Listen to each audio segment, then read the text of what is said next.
menjilat, mendekat, membebek kepada umara, tentu ada something, ada sesuatu. Saudara-saudara yang terhormat, saya kembali kepada masalah 4 hal yang mendatangkan rahmat Allah tadi, yaitu yang kedua, rahimad dhaif.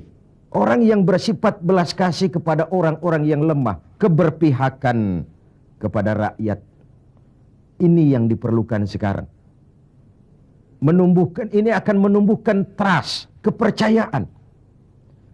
Kita bicara soal kesulitan ekonomi, ini kan masalah yang sudah mendunia. Bukan cuma Indonesia, tapi tetangga-tetangga kita sudah hampir sembuh semua. Malaysia sudah sembuh, Thailand sudah sembuh, Filipina sembuh, bahkan Korea lebih menakjubkan. Bukan saja sembuh, tapi dia sudah tidak punya sangkut paut lagi dengan negara donornya, IMF. Sudah diselesaikan hutangnya. Apa yang dilakukan Korea? Membangun semangat kebersamaan. Rakyatnya mengumpulkan emas sekian ton. Pemerintah mengeluarkan obligasi. Kok mau rakyat mengumpulkan emas? Nah, itu tadi. Masih ingat? Sopir truk, sopir bus, kenek-kenek nunggu setengah jam di lintasan pintu kereta. Kalau lokomotifnya yang panjang lewat, ada kepuasan batin. Trust. Rakyat percaya kepada pemimpinnya. Ini yang perlu ditumbuh kembangkan. Sehingga terkumpullah emas sekian ton. Lalu Korea menghidupkan yang namanya home industry. Tulang punggung perekonomiannya tetap koperasi yang bersifat kerakyatan. Dan dia berhasil bangkit dari kesulitan ekonomi. Rasa kepercayaan itu penting. Karena rakyat merasa pemimpinnya adalah bagian dari mereka. Ini yang Rasulullah saja dituntun oleh Al-Quran. Qul innama ana basyarum mislukum. Katakan kepada mereka Muhammad, aku manusia seperti kau. Seperti kalian semua. Apa artinya ini? Jangan menempatkan dirimu di atas yang lain. Jangan pemimpin mendatangi rakyat sebagai sosok penguasa, sebagai sosok malaikat, sebagai sosok sinterklas. Datanglah kepada rakyat sebagai bagian daripada rakyat itu sendiri. Saya tertarik dengan ungkapan Presiden Republik Rakyat Cina pada saat dilantik. Apa katanya? Berikan kepada saya 100 peti mati. Yang 99 akan saya gunakan untuk koruptor di negeri ini. Yang 1 akan saya pakai sendiri kalau kamu lihat saya tidak benar.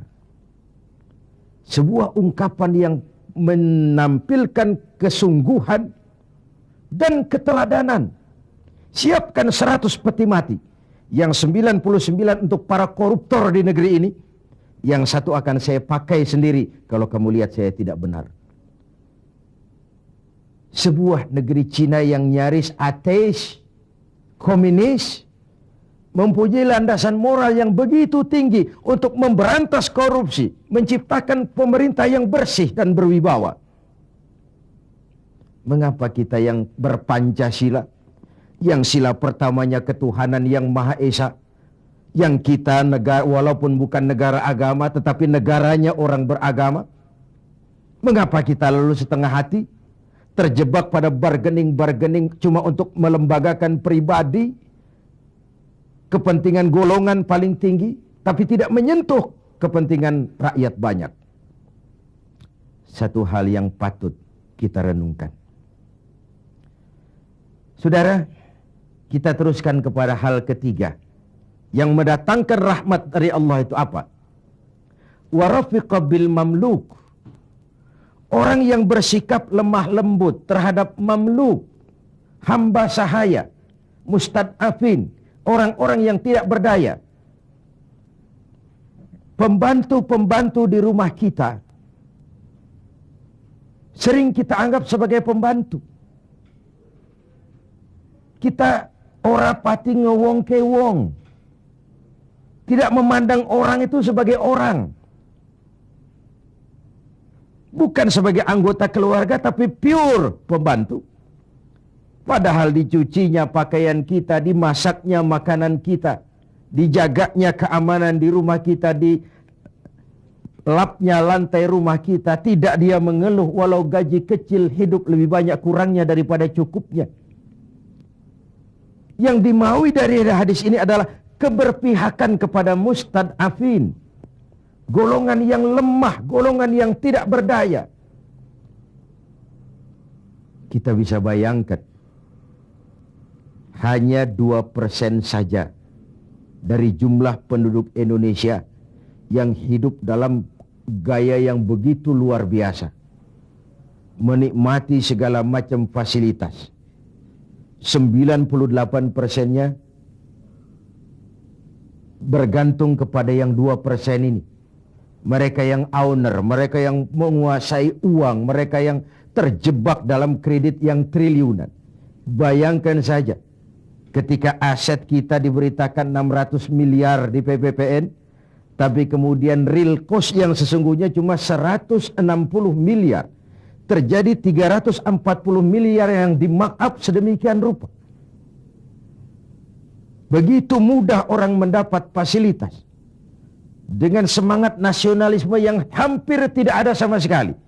Ketika terjadi gonjang-ganjing di negeri ini, dengan berobatlah mereka berangkat ke luar negeri, dengan segala macam lah.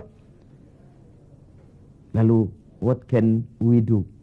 Apa yang bisa kita lakukan dalam kondisi seperti ini? Diperlukan tekad dan keteladanan.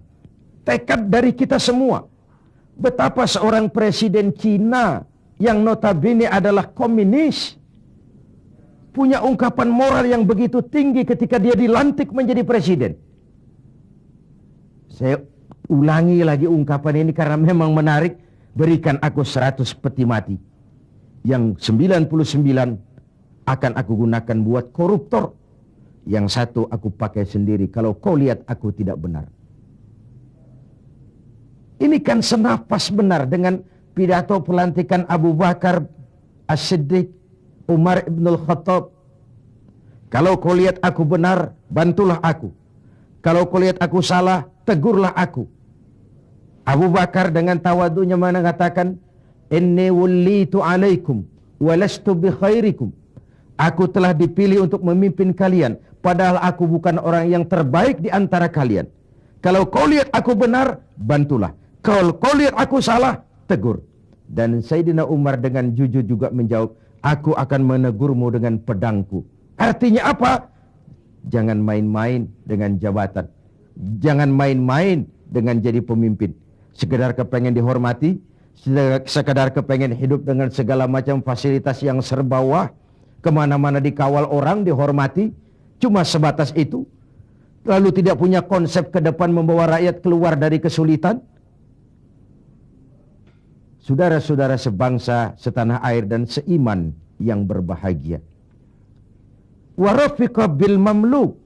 Orang yang bersikap lemah lembut kepada orang-orang yang dalam kekuasaan orang lain. Budak sahaya, para pembantu, tenaga-tenaga kerja level bawah.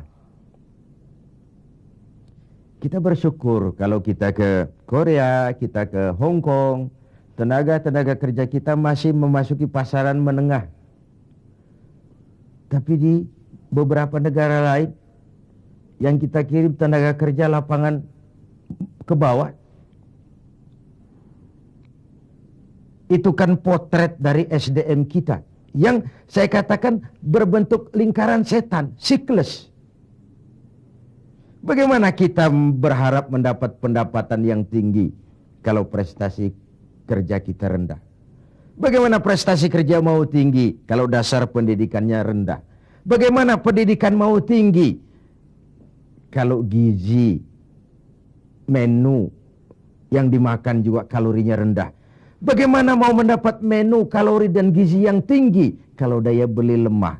Bagaimana daya beli mau kuat kalau pendapatan juga rendah? Berputar di sekitar itu. Oleh karenanya dituntutlah kepekaan dalam situasi sekarang. Sulit-sulitlah, siapa yang tidak sulit? Yang kaya saja mengeluh, konon yang miskin. Yang masih punya kerjaan saja mengeluh, konon lagi yang sama sekali